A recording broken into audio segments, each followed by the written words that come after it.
Before we can remove any of our connections and disconnect the trailer, what's the first thing we need to do? Place the chocks. That's correct. Let's do it. All right.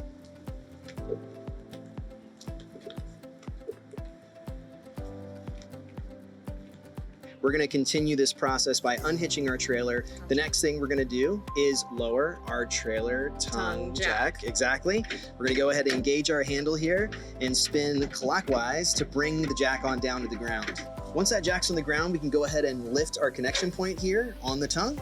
Gotcha. And continue to spin until that tongue lifts off of the ball hitch itself.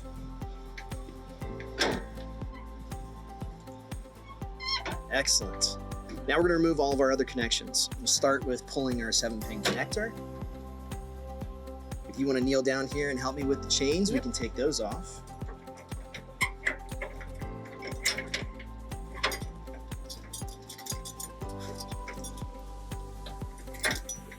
I love taking off the chains.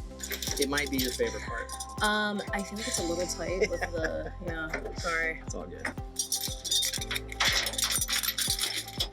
And then the last piece, the one that's your favorite, we're gonna go ahead and take off that emergency breakaway line. All right. You're gonna start by pulling that pin out.